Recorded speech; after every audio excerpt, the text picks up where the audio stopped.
Film ini diawali dari tokoh utamanya yaitu Seita yang terbaring di pinggir stasiun kereta api dengan keadaan yang menyedihkan. Seita akhirnya mati sambil memeluk kaleng bekas permen buah. Petugas stasiun yang sedang membersihkan stasiun melihat Seita mati. Menemukan kaleng bekas permen buah yang berisi abu di tubuh Seita. Petugas tersebut mengambilnya lalu membuangnya ke rumput dekat stasiun.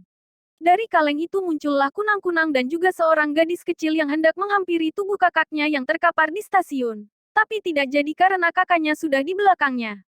Seita dan Setsuko menumpangi kereta api. Setsuko terlihat senang saat memakan permen buah dari kaleng. Keduanya melihat keluar jendela kereta api. Melihat pesawat perang dari sekutu. Lalu dimulailah cerita dari masa lalu keduanya. Pada saat itu Seita sedang mengubur bahan makanan sekutu meluncurkan serangan dari udara. Ia segera menggendong adik kecilnya Setsuko. Ibunya mengingatkan agar mereka segera ke pengungsian dan meminta agar Setsuko agar jadi anak yang baik dan penurut. Seita tak sempat membawa banyak barang karena serangan dari udara telah membakar rumah-rumah di sekitar tempat tinggalnya. Ia berlari bersama sang adik di gendongannya. Kota telah porak-poranda akibat serangan. Seita dan Setsuko akhirnya diungsikan ke bangunan sekolah. Akibat serangan itu ibu dari keduanya terkena luka bakar yang sangat serius dan seorang petugas menyarankan agar dibawa ke rumah sakit. Namun sebelum dibawa ke rumah sakit, ibunya sudah meninggal dunia. Akhirnya Seita pulang ke rumah bibinya dan merahasiakan kematian sang ibu dari Setsuko. Ia terus mengatakan bahwa ibunya sakit dan akan membawanya menemui ibunya saat keadaan ibunya membaik. Kehidupan Seita dan Setsuko di rumah bibinya berjalan baik. Lama-kelamaan saat persediaan makanan semakin berkurang dan jatah beras dari pemerintah hanya sedikit. Sang bibi menjual kimono-kimono ibu Seita untuk ditukarkan dengan beras dan membagi duanya dengan Seita. Saat Seita sudah tidak punya apa-apa dan keadaan di rumah bibinya mulai memburuk. Lama-kelamaan bibinya mulai menunjukkan sikap tak sukanya pada Seita dan Setsuko. Hingga suatu hari Seita memutuskan untuk pergi dari rumah bibinya. Seita menemukan sebuah tempat perlindungan mirip gua di tepi danau dan memutuskan untuk tinggal di situ.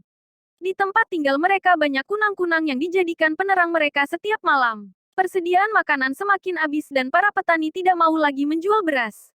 Karena kelaparan, Seita akhirnya mencuri dari ladang petani namun ketahuan oleh pemilik ladang dan membawanya ke kantor polisi. Pada suatu hari Setsuko mengatakan bahwa ia sakit perut dan merasa aneh. Setsuko jadi sakit dan tubuhnya makin kurus dan lemah. Seita membawa adiknya ke dokter dan dokter tersebut mengatakan adiknya terkena malnutrition, kekurangan gizi, dan perlu makanan yang bergizi. Saat Seita pulang mencari makanan, ia menemukan adiknya pingsan di tepi danau dan mulai saat itu ia hanya terbaring lemah. Seita pergi ke bank untuk mengambil uang.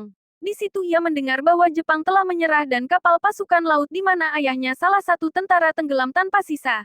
Artinya sang ayah meninggal.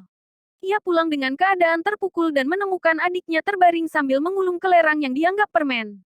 Setsuko juga mengatakan bahwa ia membuat nasi kepal untuk kakaknya. Padahal yang dikasih adalah batu. Seita menyuap semangka ke mulut adiknya dan mengatakan akan memasak bubur dan telur. Di akhir cerita, Seita dan Setsuko duduk di bangku. Seita mengatakan, Setsuko sekarang saatnya tidur.